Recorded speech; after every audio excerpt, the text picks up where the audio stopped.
Ang Baguio ay hindi lang lungsod ng mga puno at malamig na klima. Para kay Ira, ito ang lungsod ng mga sana. Sa tuwing maglalakad siya sa kahabaan ng Session Road, habang suot ang kanyang makapal na cardigan, bawat buga ng hamog mula sa kanyang bibig ay tila may kasamang hiling na sana.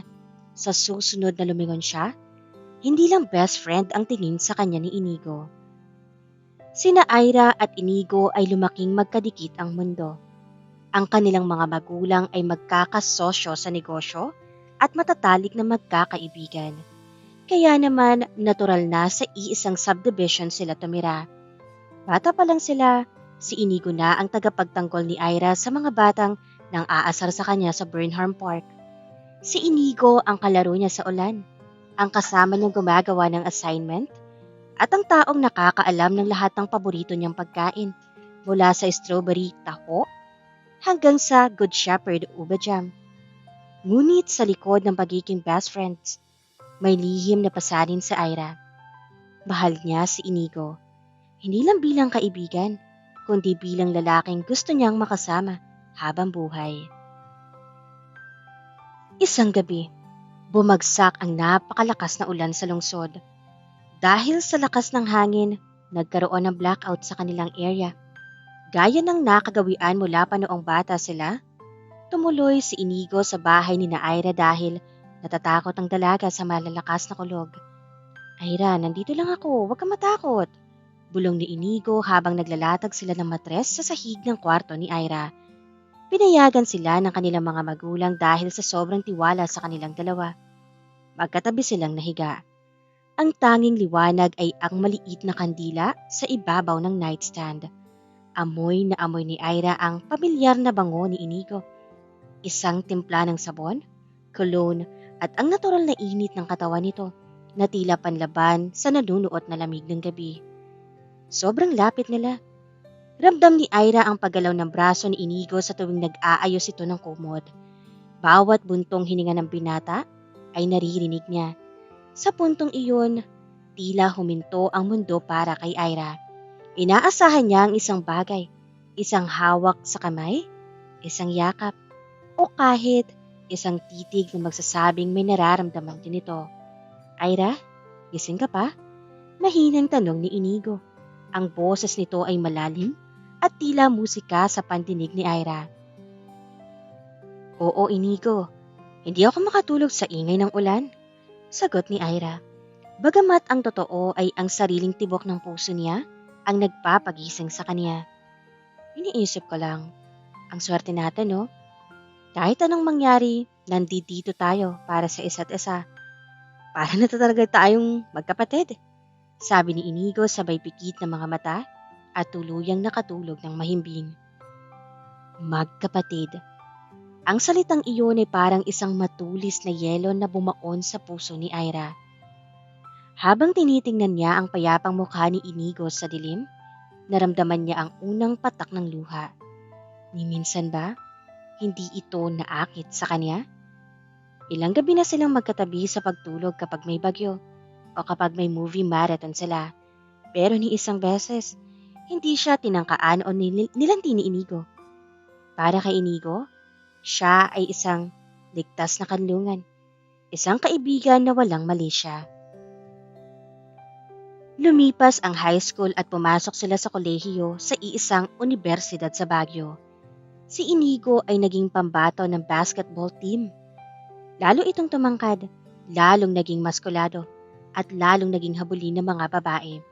Si Ira naman ang laging nasa bleachers, taga-abot ng tubig at taga-punas ng pawis nito. Sa paningin ng marami, sila na.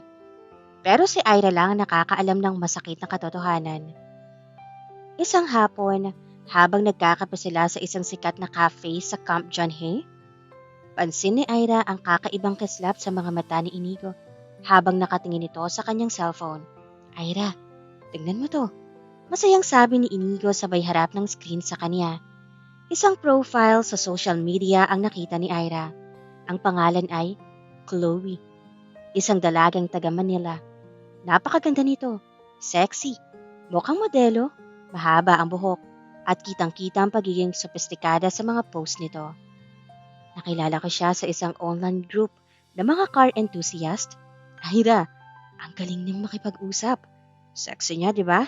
Mukhang model ng Manila. Patuloy ni Inigo. Hindi napapansin ang unti-unting paglamlam ng mukha ni Ira. Oo, maganda nga siya. Pilit na sagot ni Ira. Bakit? Nililigawan mo na ba?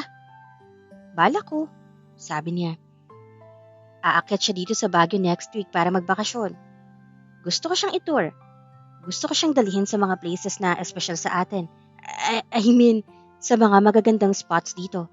Excited na wika ni Inigo. Ang sakit. Ang mga lugar na akala ni Ira ay kanila lang ni Inigo ay balak nitong ipakita sa isang babaeng taga Manila na kakakilala lang nito sa internet. Selos na selos si Ira.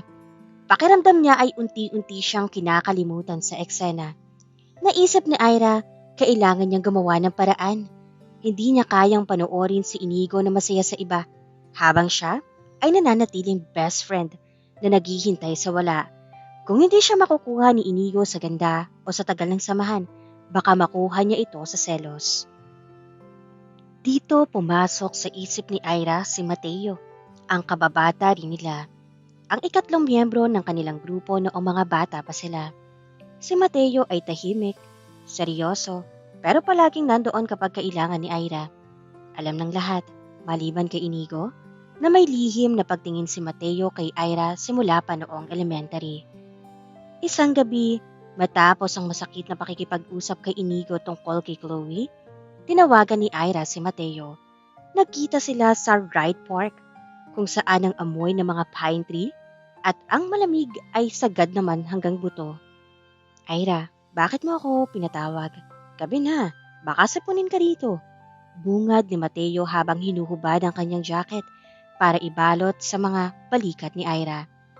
Ang simpleng pag-aalaga ni Mateo ay kabaliktaran ng kapatid treatment ni Inigo.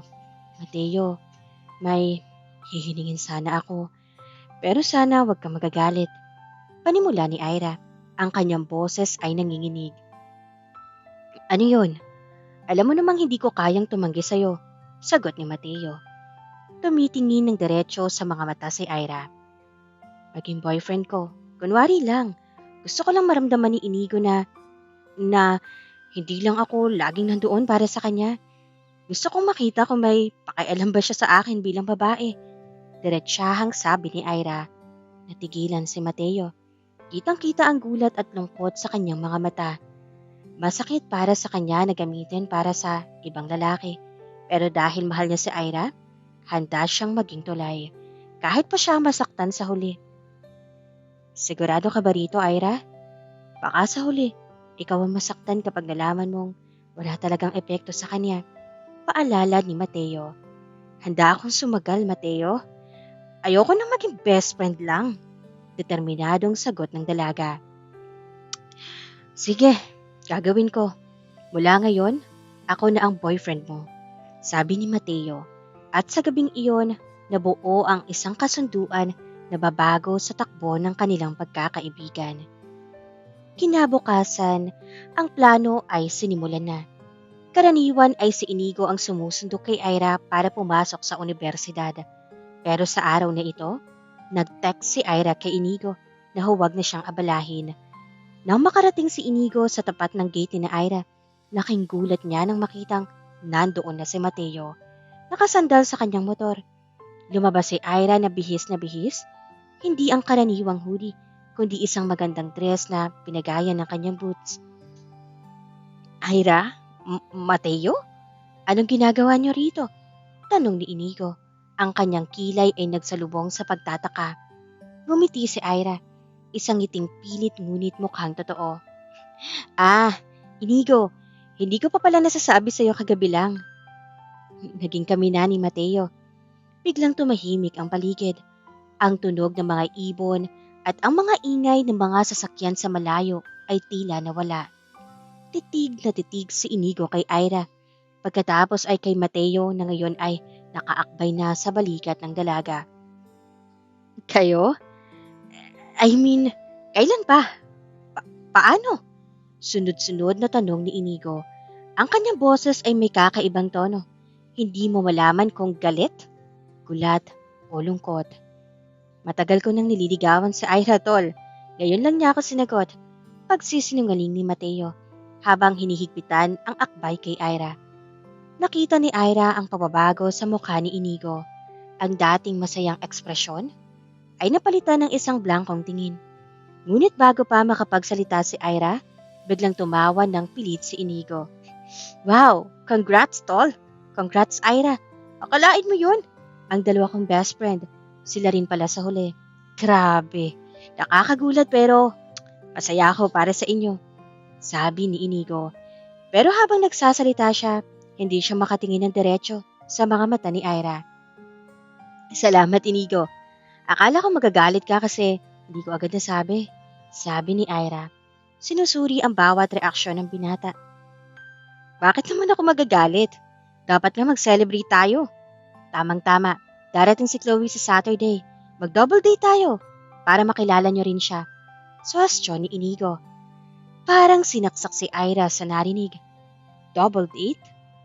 Kasama ang babaeng kinaiinggitan niya? Ngunit wala na siyang atrasan. Sige Inigo, Saturday, magkita-kita tayo.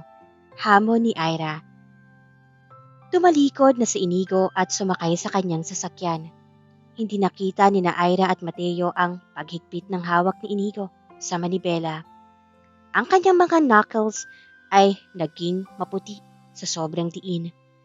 May kung anong kumukulo sa loob niya na hindi niya maipaliwanag. Hindi niya alam kung bakit parang biglang gumuho ang mundo niya nang marinig na sila na. Habang nagmamaneho palayo, hindi mapakali sa Inigo. Ang totoo, matagal na siyang may pagtingin kay Ira. Kaya siya laging natutulog sa bahay nito. Kaya siya laging nandoon. Dahil gusto niyang protektahan ng dalaga. Pero natatakot siya. Natatakot siyang aminin ang nararamdaman dahil ayaw niyang masira ang kung anong meron sila. Ayaw niyang mawala si Ira sa buhay niya kung sakaling hindi mag-workout ang isang relasyon. Ginamit lang niya si Chloe para kumbinsihin ang sarili niya na kaya niyang magmahal ng iba. Ginamit niya si Chloe para itago ang selos na nararamdaman niya sa tuwing may ibang lalaking lumalapit kay Ira. Pero ngayon, huli na yata siya. Ang matalik niyang kaibigan na si Mateo ang nakakuha sa puso ng babaeng lihim niyang minamahal. Bakit si Mateo pa, Ira? Bulong ni Inigo sa sarili habang nakatingin sa rear view mirror. Tanaw ang dalawa na paalis na rin sakay ng motor. Ang unang yugto ng kanilang kwento ay puno ng pagpapanggap. Si Ira na nagpapanggap na mahal si Mateo para pagselosin si Inigo at si Inigo na nagpapanggap na masaya para sa dalawa habang ang puso niya ay dahan-dahang nadudurog. Sa ilalim ng malalamig na klima ng Baguio, nagsimula ang isang mainit na tunggalian ng damdamin na walang gustong umamin. Sabado ng hapon. Ang sikat ng araw sa Baguio ay sapat lang para labanan ang nanunuot na ginaw sa Camp John Hay. Sa isang picnic area malapit sa mga pine trees, nakaupo si Ira at Mateo. Hawak ni Mateo ang kamay ni Ira, isang bagay na bahagi ng kanilang pagpapanggap. Pero para kay Mateo, ito na ang pinakamasayang sandali ng buhay niya. Ira, relax ka lang. Namamawis ang kamay mo. Bulong ni Mateo habang pinupunasan ang palad ng dalaga. Kinakabahan ako, Mateo. Paano kung mahalata niya? Paano kung makita ko silang sweet ni Chloe at hindi ko mapigilan ang sarili ko? Sagot ni Ira. Pilit na inaayos ang kanyang buhok. Nandito ako. Hindi kita pababayaan. Seryosong sabi ni Mateo. Maya-maya pa, dumating na ang isang kulay itim na SUV. Bumaba si Inigo na napakagwapo sa suot nitong denim jacket. Umikot siya sa kabilang pinto para pagbuksan ang isang babaeng tila lumabas mula sa isang fashion magazine. Iyon si Chloe. Ira, Mateo! Kaway ni Inigo. Lumapit sila sa pwesto ni na Ira. Si Chloe pala. Friend ko from Manila. Chloe, ito si Ira. My best friend since we were in diapers. At ito naman si Mateo, kababata rin namin at boyfriend ni Ira. Nanatili ang ngiti ni Inigo, pero ang mga mata niya ay agad dumapo sa magkahawak na kamay ni na Ira at Mateo. May kung anong kirot siyang naramdaman, pero agad niya itong iwinaksi. Hi! So, ikaw pala ang sikat na Ira. Inigo talks about you all the time, sabi ni Chloe sa isang maarteng tono, sabay beso kay Ira. And wow, Mateo, you're so cute! Bagay kayo ni Ira. Salamat, Chloe. Welcome sa Baguio. Matipid na sagot ni Ira. Habang kumakain sila ng dala nilang merienda, nagsimulang magkwento si Chloe tungkol sa buhay niya sa Manila. Si Inigo naman ay tila sobrang asikaso kay Chloe. Pinagbubuksan niya ito ng mga inumin, pinupunasan ang kilid ng labi nito, at pinakaunang tumatawa sa mga biro ng babae. Para kay Ira, bawat tawa ni Inigo ay parang tinik. Parang makabawi, sumandal siya sa balikat ni Mateo. Han, pakikuha naman ng strawberry. Malambing na sabi ni Ira kay Mateo. Nagulat si Mateo sa tawag na Han. Pero agad itong sumakay. Siyempre Han, kahit ano para sa'yo.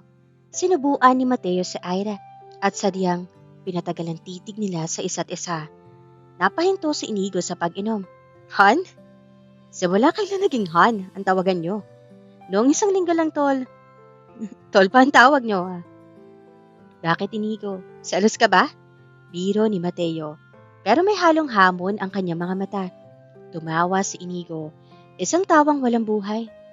Selos? Ako? Hindi nagulat lang ako. Masyadong mabilis sa mga pangyayari. Akalain mo yun, Ira? Yung lalaking dati lang nagdanakaw ng crayons mo? Han mo na ngayon. Ganyan talaga kapag nahanap mo na ang the one, Inigo. Hindi mo na kailangan maghintay ng matagal. Sagot ni Ira. Diretso ang tingin sa mga mata ni Inigo. Pagkatapos kumain, nagpasya silang maglakad-lakad.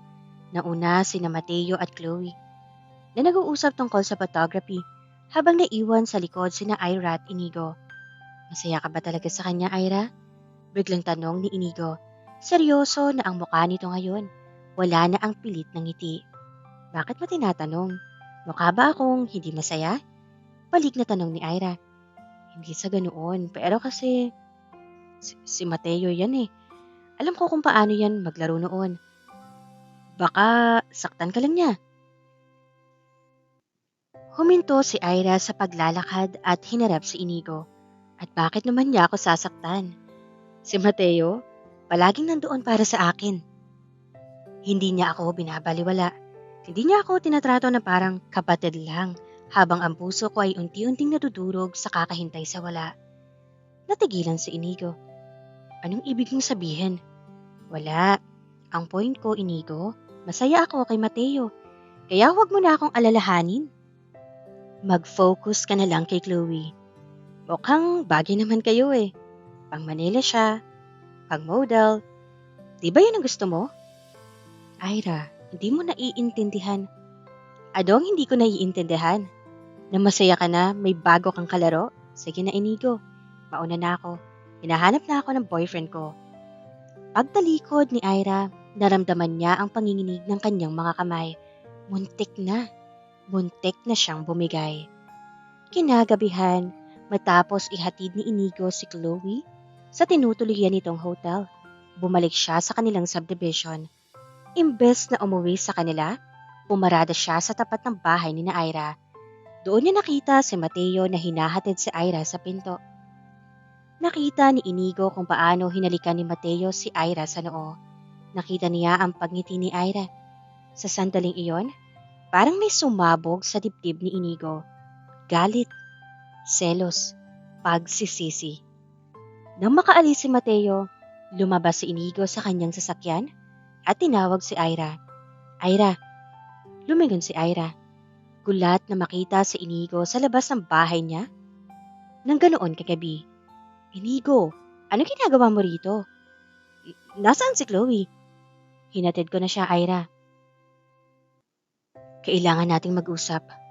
Lumapit si Inigo.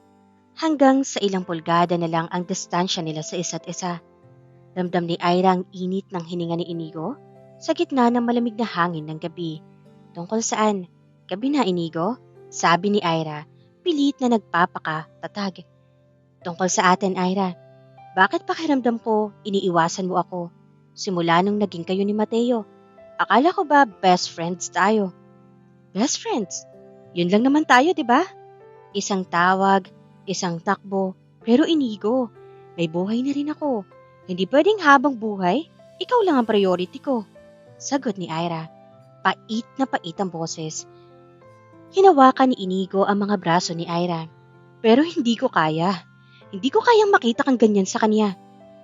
Ira, doong nakita ko kayo magkahawak ang kamay kanina, parang gusto kong manapak. Hindi ko maintindihan kung bakit. Kumunot ang noo ni Ira. Bakit? Dahil ba nasasanay ka na ako lang ang laging nakasunod sa'yo? Inigo, wag kang selfish. May Chloe ka na, di ba? Hayaan mo na ako maging masaya. Hindi yun ganoon kadali. Sigaw ni Inigo, na ikinagulat ni Ira. Hindi ko alam kung bakit ako nagkakaganito, Ira. Basta ang alam ko, simula nung sinabi mong boyfriend mo si Mateo, hindi na ako makatulog. Hindi na ako makakain na maayos. Ang nasa isip ko lang, dapat ako yung nandoon sa pwesto niya. Tumulo ang luha sa mata ni Ira. Ngayon walang sinasabi yan? Ngayon, may iba na ako? Nasaan ka nung mga gabing magkatabi tayong natutulog at hinihintay kong hawakan mo ang mga kamay ko? Nasaan ka nung mga panahong umaasa ako na sana mapansin mong mahal kita? Nanlaki ang mga mata ni Inigo. Ira, mahal mo ako? Nabigla si Ira sa sariling pag-amin. Mabilis siyang kumala sa hawak ni Inigo. Wala na yon. Noon yon. Ngayon, si Mateo na mahal ko. Umalis ka na, Inigo. Pumasok si Ira sa loob ng bahay at iniwan si Inigo na nakatayo sa ilalim ng poste ng ilaw. Hindi alam ni Inigo na nasa likod ng pinto. Napasandal si Ira at humahagulgol ng iyak. Hindi rin alam ni Ira na sa labas, sinuntok ni Inigo ang puno ng pine trees sa tapat ng bahay nila. Ang hina mo, Inigo! Napakahina mo! Bulong ni Inigo sa sarili. Pumasok si Inigo sa kanyang kwarto at binuksan ang isang lumang box sa ilalim ng kanyang kama. Doon, nakatago ang lahat ng mga sulat na hindi niya naibigay kay Ira simula pa noong high school. Mga litrato nilang dalawa na siya lang ang kumuha habang hindi nakatingin ng dalaga. Sa isang notebook, nakasulat ang huling entry niya doong nakaraang buwan. Gusto ko nang umamin kay Ira, pero natatakot ako. Paano kung tanggihan niya ako? Paano kung mailang siya? Mas pipiliin ko nang maging magkaibigan habang buhay kaysa mawala siya ng tuluyan. Iyon ang dahilan kung bakit niya ipinakikilala si Chloe. Akala niya kapag nakita ni Ira na may iba siya, magiging normal na ang lahat. Akala niya mapoprotektahan niya ang friendship nila sa ganoong paraan. Pero nagkamali siya. Sa sobrang takot niyang mawala si Ira bilang kaibigan, tuluyan na itong napunta sa iba bilang kasintahan. Ngunit hindi susuko si Inigo. Ngayong alam na niyang mahal din siya ni Ira o minahal siya nito, gagawin niya ang lahat para mabawi ito. Kahit pa ibig sabihin nito ay kailangan niyang kalabanin ng sarili niyang matalik na kaibigan na si Mateo. Ang malamig na simoy ng hangin sa Baguio ay tila naging mas malalim. Ang labanan para sa puso ni Ira ay formal nang nagsimula. Lumipas ang ilang buwan. Ang malamig na hangin ng Pebrero sa Baguio ay napalitan ng panandaliang init ng Marso, ang buwan ng pagtatapos. Para kina Ira, Inigo at Mateo, hindi lang ito pagtatapos ng kanilang kurso, kundi simula ng isang mas komplikadong yugto ng kanilang buhay. Sina Ira at Mateo ay naging official sa paningin ng lahat. Si Mateo, bilang isang mapagmahal na boyfriend, ay laging nasa tabi ni Ira. Si Inigo naman, matapos ang gabing pag-amin ni Ira, ay tila naging mailap pero palaging nakamasid sa malayo. Ang pakikipag-ugnayan niya kay Chloe ay unti-untiling lumamig hanggang sa tuluyan na silang naghiwalay dahil aminado si Inigo sa sarili niya. Walang espasyo ang ibang babae sa pusong punong-puno ng pangalan ni Ira. Ang araw ng graduation. Sa loob ng malawak na gymnasium ng kanilang unibersidad, puno ng saya at luha. Suot ang kanilang academic gowns. Naglalakad sina Ira at Inigo patungo sa kanilang mga upuan. Dahil magkapareho ang kurso nilang Business Administration, magkatabi sila sa hilera. Congrats, Ira! Bulong ni Inigo habang nag-aayos sila ng kanilang mga toga cup. Sabi ko naman sa'yo, kakayanin natin to ng sabay. Salamat, Inigo. Congrats din sa'yo. Siguradong proud na proud ang parents mo. Lalo na't cum laude ka. Sagot ni Ira nang hindi tumitingin dito. Pinipilit niyang huwag maging komportable sa presensya ni Inigo. Ira, pagkatapos nito, magtatrabaho na tayo. Magiging busy na. Sana wag tayong maging estranghero sa isa't isa. Sabi ni Inigo, ang boses ay may halong pakiusap. Humarap si Ira sa kanya. Inigo, may sarili na tayong buhay. Ikaw, papasok ka na sa kumpanya ng tatay mo. Ako, kailangan ko ring tulungan sina mama. At syempre, nandidiyan si Mateo. Hindi na tayo yung batang laging magkakasama. Hindi nakasagot si Inigo. Gusto niyang sabihin na kahit maging CEO pa ako ng buong mundo, ikaw pa rin ang uuwian ko. Pero pinigilan niya ang sarili. Kinagabihan, nagkaroon ng joint celebration ng kanilang mga pamilya sa isang sikat na hotel sa Baguio. Masaya ang lahat, maliban kay Inigo na tahimik na umiinom sa isang sulok habang pinapanood si Mateo na isinasayaw si Ira sa gitna ng dance floor. Hindi na nakapagpigil si Inigo na makita niyang hinalikan ni Mateo si Ira sa pisngi. Tumayo siya at dinala ang kanyang baso patungo sa dalawa. Hoy, Mateo, masyado ka namang dikit sa best friend ko, sabi ni Inigo. Bakas ang impluwensya ng alak sa boses pero matalim ang tingin. Huminto ang dalawa sa pagsasayaw. Inigo, lasing ka na, magpahinga ka muna. Mahinahong sabi ni Mateo. Hindi ako lasing. Alam mo, Mateo, bilib din ako sa'yo eh. Alam mo ako ang laging kasama ni Ira simula bata pa kami. Pero nagawa mo siyang agawin sa isang gabi? Diretsahang sabi ni Inigo. Nanlaki ang mga mata ni Ira. Inigo, ano bang pinagsasabi mo? Walang inagaw si Mateo. Desisyon ko to. Hinarap ni Inigo si Ira. Ang mga mata ay namumula, hindi lang sa alak, kundi sa pigil na luha. Desisyon mo? O ginagawa mo lang to para saktan ako, Ira? Alam mo ba kung gaano kahirap makita kang kasama ang iba? Yung dating ako ang hatid sundo sa'yo, ngayon, taga-panood na lang ako sa malayo? Bakit, Inigo? Bakit ngayon ka lang nagagalit? Sigaw ni Ira. Hindi na inaalintana ang mga taong nakatingin sa kanila. Noong wala pa si Mateo, noong ako lang ang laging nandoon sa tabi mo, naramdaman ko ba na mahalaga ako sa'yo? Nangigit pa sa kaibigan? Hindi, di ba? Kasi busy ka sa ibang babae. Busy ka kay Chloe. Ngayong may nagmamahal sa akin ng totoo, tsaka kaaarte ng ganyan? Dahil natatakot ako. Sigaw ni Inigo pabalik. Natatakot akong mawala ka. Akala ko kapag naging kaibigan lang kita, mananatili ka sa tabi ko habang buhay. Pero nagkamali ako.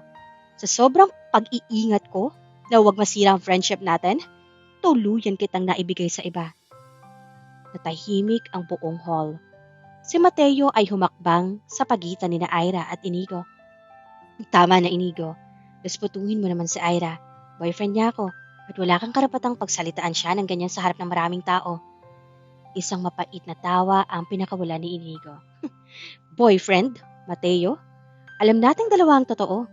Alam ko kung paano tumingin si Ira sa akin. At alam kong kahit anong gawin mo, ako pa rin ang hinahanap-hanap niya kapag malamig ang gabi dito sa Baguio. Sinuntok ni Mateo si Inigo sa muka. Natumba si Inigo pero agad ding tumayo at gumanti. Nagkagulo ang party. Mabilis silang inawat ng kanilang mga magulang. Dahil sa nangyari, nagpasya si Ira na kailangan muna niyang lumayo. Hindi para takasan si Inigo, kundi para bigyan ang sarili ng pagkakataong mahalin si Mateo nang walang anino ni Inigo. Nagtatrabaho na sila ngayon.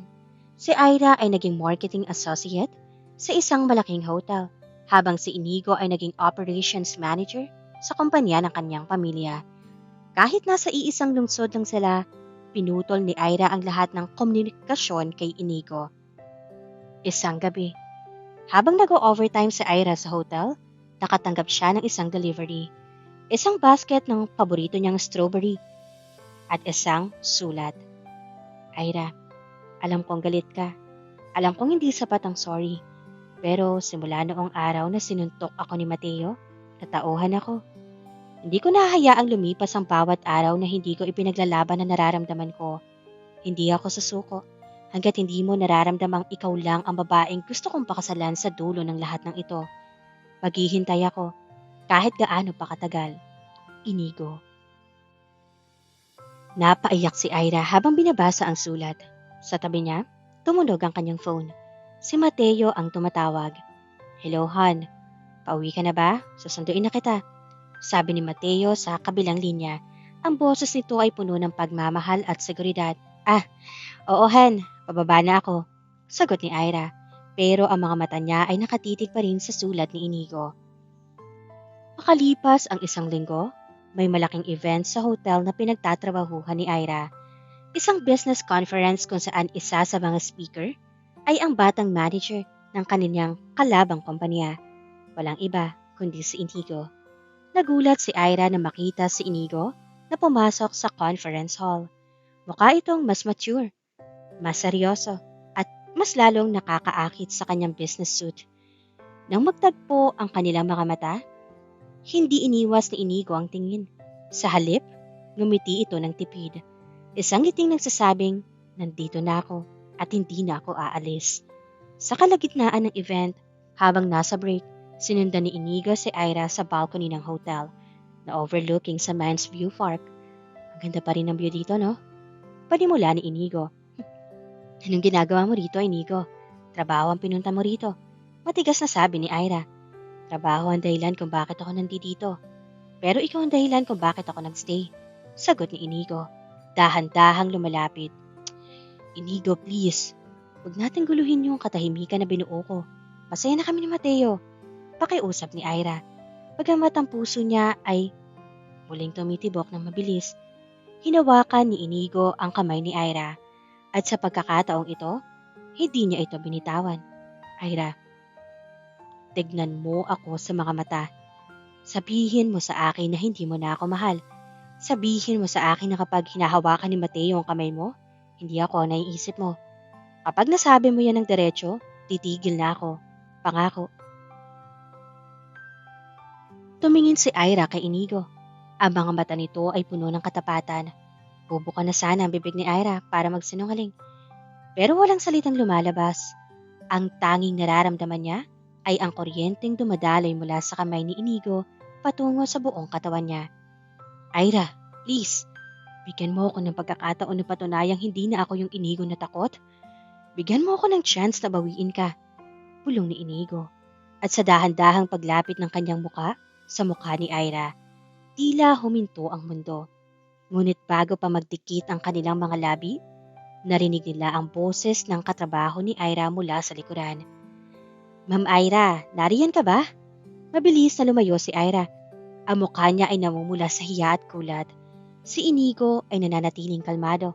Ang mga mata ay nakatitig pa rin kay Ira na tila sinasabing ang laban ay kasisimula pa lamang. Ang gabi sa Baguio ay binalot ng isang malakas na bagyo. Signal number 2. Ang mga kalsada patungo sa Cannon Road ay sarado na. Sa loob ng hotel kung saan naganap ang business conference, maraming guest ang na-stranded. Kabilang na sina Ira at Inigo. Si Mateo ay nasa kabilang bahagi ng lungsod. Hindi makalisot dahil sa mga nagtumbahang puno. Han, mag-ingat ka dyan. Huwag kang lalabas ng hotel ha. Susunduin kita agad kapag humupa na ang ulan. Nag-aalalang bilin ni Mateo sa tawag.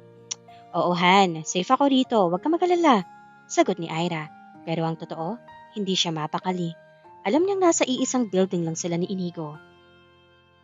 Dahil sa lakas ng hangin, pansamantalang nawalan ng kuryente ang hotel. Tanging ang mga emergency lights ang nagbibigay ng madilim na pulang liwanag sa hallway. Papunta sana si Ira sa cafeteria para kumuha ng mainit na tubig nang biglang may humila sa kanyang braso patungo sa madilim na sulok ng fire exit. Sino ka? Sigaw ni Ira, pero agad natakpan ng kanyang bibig ng isang malaki at mainit na palad. Shh!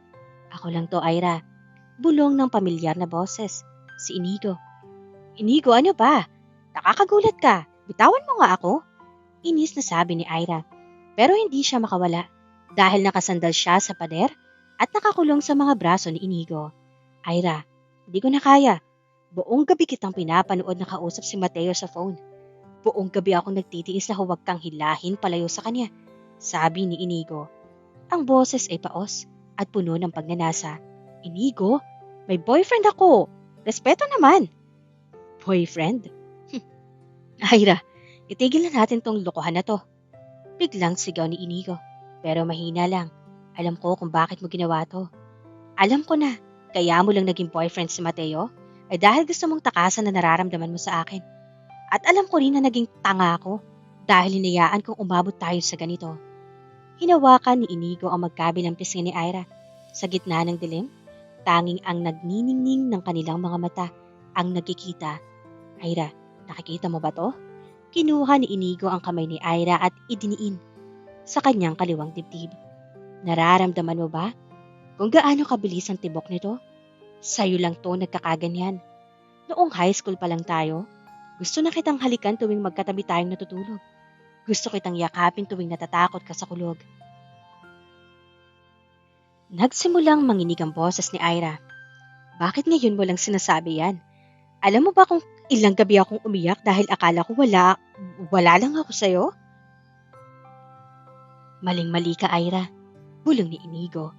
Dahan-dahan niyang inilapit ang kanyang mukha sa leeg ni Ira na naging sanhi ng pagtayo ng balahibo ng dalaga. Kaya hindi kita mahawakan noon. Dahil natatakot akong hindi na ako makabitaw. Dahil sobrang mahal kita, Ira. Higit pa sa buhay ko. Dahil sa tindi ng emosyon at sa tagal ng panahong itinago ang damdamin, hindi na nakapagpigil ang dalawa. Sa gitna ng dilim at sa tunog ng nagngangalit na bagyo sa labas, nagtagpo ang kanilang mga labi. Isang halik na puno ng pagkagutom, pagsisisi at wagas na pagmamahal. Doon, sa malamig na fire exit, tila nag-apoy ang paligid. Ang bawat haplos ni Inigo sa baywang ni Ira ay may kasamang pangako na hinding-hindi na niya ito pakakawalan. Inigo, mahinang sabi ni Ira sa gitna ng kanilang halikan. Paano si Mateo? Haharapin natin siya, Ira. Pero ngayon, sa akin ka muna. Kahit sa ganitong gabi lang. Akin ka lang. Sagot ni Inigo. Dinala ni Inigo si Ira sa kanyang hotel room.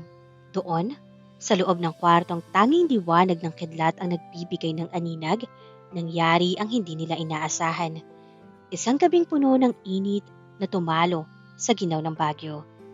Sa bawat yakap at haplos, tila binubura nila ang lahat ng sakit ng nakaraan.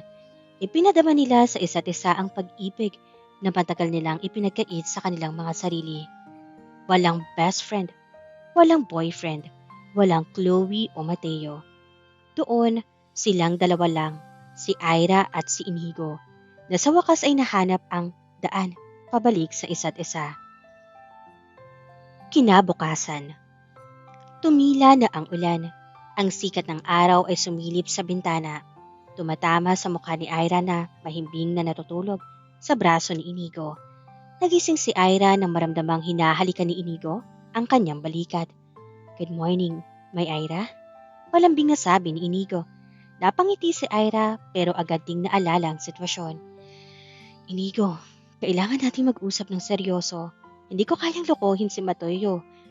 Mabuting tao siya. Umupo si Inigo sa kama at hinawakan ang kamay ni Ira. Alam ko, at ako rin, ayoko magtago. Mateo is my friend. At dahil doon, karapat-dapat niyang malaman na totoo mula sa atin. Haharapin natin siya ngayon din. Natatakot ako, Inigo. Baka magkagulo uli. Pag-aalala ni Ira. Nandito ako. Hinding-hindi na nila or hinding-hindi na kita bibitawan, Ira. Tapos na ang panahong pampagtatago. Ipapakita ko sa buong Baguio, sa parents natin, at lalo na kay Mateo, na ikaw lang ang babaeng pakakasalan ko. Determinadong sabi ni Inigo. Pagbaba nila sa lobby ng hotel, nakita nila si Mateo nakadarating lang. Basang-basa pa ang sapatos mula sa baha sa labas. Pagod ang mukha nito, pero agad ngumiti na makita si Ira. Ira, buti safe ka. Naputol ang sasabihin ni Mateo na makitang magkahawak kamay na naglalakad sina Ira at Inigo. Tumigil ang mundo para kay Mateo. Tumingin siya sa mga mata ni Ira, pagkatapos ay kay Inigo. Ang kislap sa mga mata ng dalawa ay sapat na para malaman niya ang sagot na ayaw niyang marinig. Mateo, kailangan natin mag-usap. Panimula ni Inigo. Ang boses ay matatag pero may respeto. Sa loob ba ng kwarto kayo galing? Mahinang tanong ni Mateo. Ang boses ay nanginginig sa galit at sakit. Hindi sumagot si Ira. Yumuko lang ito habang tumutulo ang luha. Walang hiya ka, Inigo. Sabi mo best friend ka lang. Sabi mo masaya ka para sa amin. Sigaw ni Mateo. Hindi lumaban si Inigo. Saktan mo na ako kung gusto mo, Mateo. Karapatan mo yan. Pero hindi ko na kayang magsinungaling pa. Mahal ko si Ira noon pa. At hindi ko na siya hayaang mawala ulit sa akin. Binitawan ni Mateo ang kwelyo ni Inigo at tumingin kay Ira. Ira, ginawa ko ang lahat. Minahal kita ng higit pa sa sarili ko. Pero kahit anong gawin ko, siya pa rin pala, no? Siya pa rin ang laman niyan. Itinuro ni Mateo ang puso ni Ira. Sorry, Mateo, patawarin mo ako. Hagulgol ni Ira. Tumingin si Mateo sa malayo. Pinipigilan ng luha. Sana hindi na lang ako pumayag sa plano mo, Ira. Sana hindi na lang ako umasang balang araw. Mamahalin mo rin ako. Sige na, magsama kayo at kalimutan niyo na ang mga pinagsamahan natin. Tumalikod si Mateo at mabilis na lumabas ng hotel. Naiwan sina Ira at Inigo sa gitna ng lobby. Magkahawak kamay pero parehong may pait sa puso dahil sa nasaktang kaibigan. Ayos lang yan, Ira. Masakit ngayon. Pero ito ang tama, ang magmagmahalan tayo ng tapat. Pag-aalo ni Inigo sa bayakap ng mahigpit sa dalaga. Dito nagtapos ang gabi ng bagyo at nagsimula ang unang araw ng kanilang totoong relasyon. Isang relasyon na hindi na kailangan pang ikubli sa likod ng salitang kaibigan. 5 taon ang mabilis na lumipas matapos ang masalimuot na gabing iyon sa hotel. Ang Baguio ay nananatiling saksi sa bawat pagbabago sa buhay ni Ira at Inigo. Hindi naging madali ang mga unang taon pagkatapos ng kanilang pag-amin. Gaya ng inaasahan, dumaan sila sa butas ng karayom. Noong nalaman ng kanilang mga magulang ang totoong nangyari, ang pagpapanggap ni Ira kay Mateo at ang lihim na relasyon nila ni Inigo, nagkaroon ng malaking lamat sa pagkakaibigan ng mga dalawang pamilya, lalo na't malapit din ng pamilya ni Mateo sa kanila. Ira, bakit kailangan dumaan sa panloloko? Tanong ng kanyang ina noon. Sinaktan niyong isang inosenteng tao. Naging malamig din ang pakikitungo ng ama ni Inigo sa kanya. Muntik na siyang tanggalin sa posisyon sa kumpanya dahil sa iskandalong idinulot ng away nila ni Mateo. Ngunit sa halip na sumuko, ginamit ito ni Inigo na motibasyon. Nagsumikap siya. Pinatunayan niyang hindi lang bugso ng damdamin ang nararamdaman niya para kay Ira. Nagtatrabaho na ngayon si Ira bilang isang senior marketing director sa isang prestihiyosong hotel. Si Inigo naman ay ang bago at matagumpay na CEO ng kumpanya ng kanyang pamilya na pinalawak niya sa iba't ibang panig ng Luzon. Isang hapon habang naglalakad ang dalawa sa Wright Park, ang lugar kung saan binuo ni Ira ang plano kay Mateo noon, ay may nakasalubong sila. Isang lalaking may kasamang babae at isang batang paslit. Si Mateo. Nagkatitigan ng tatlo. Tumigil ang mundo ng ilang segundo. Ngunit sa halip na galit, isang matamis na ngiti ang ibinigay ni Mateo. Inigo, Ira, bati ni Mateo. Long time no see. Mateo, kumusta ka? Tanong ni Ira. Bakas ang kaba sa boses. Maayos na maayos. Ito nga pala si Sarah, asawa ko, at ang anak naming si EJ. Proud na pakilala ni Mateo. Alam nyo, matagal na kitang pinatawad, Ira. Salamat din, Inigo. Dahil kung hindi nyo ginawa yon, hindi ko makikilala ang totoong para sa akin. Nagkamay sina Inigo at Mateo. Ang huling bakas ng pait ay tuluyan na natunaw, kasabay ng paglubog ng araw. Bakit tayo nandito, Han? May meeting ka ba sa board? Tanong ni Ira habang nakasuot ng makapal na trench coat. Ang board ay makakapaghintay pero ang puso ko hindi na, seryosong sabi ni Mateo. Huminto sila sa gitna ng mga taniman. Biglang may tumugtog na violin mula sa malayo. Ang paboritong kanta ni Ira. Mula sa likod ng mga puno, lumabas ang kanilang mga magulang. Magkakaakbay na uli at may dalang mga banner na may nakasulit na, "Will you marry me?" Lumuhod si Inigo sa harap ni Ira.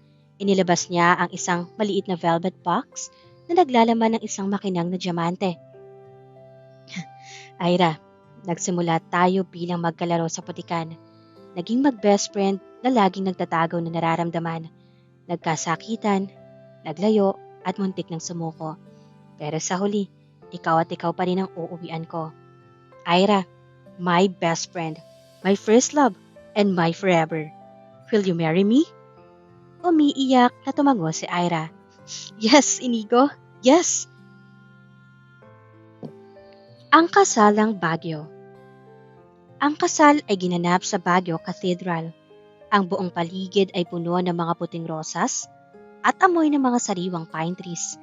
Si Ira ay napakaganda sa kanyang mahabang gown, habang si Inigo ay hindi mapigilan ng pagluha habang pinapanood ang babaeng pinangarap niya simula high school na naglalakad patungo sa kanya. Wala nang tago, wala nang takot. Sa kanilang reception sa Damanhor, kinuha ni Inigo ang mic para sa kanyang speech. Sabi nila, wag daw mag-boyfriend ng best friend kasi baka masira ang friendship. Pero para sa akin, ang pinakamasarap na pakiramdam ay ang pakasalan, ang taong kilala ka na mula ulo hanggang paa. Ira, salamat sa pag-boyfriend kay Mateo noon. Dahil kung hindi mo ginawa yon, baka hanggang ngayon, natutulog lang tayo na magkatabi bilang best friend. Salamat sa pagsampal sa akin sa katotohanan na mahal kita. Nagtawanan ang lahat. Nagyakap ang dalawa habang unti-unting bumabagsak ang fog sa labas. Binabalot ang buong Baguio ng isang mahiwagang yakap. Minsan, kailangan nating dumaan sa maling tao para mahanap ang lakas ng loob na ipaglaban ang tamang tao na matagal na palang nasa tabi natin. At dito na po nagtatapos ang makulay na kwento ni na Ira at Inigo, tulad ng mga puno ng pino sa pine tree at sa Baguio. Matatag, laging sariwa at laging nagbibigay ng pag-asa. Maraming salamat po.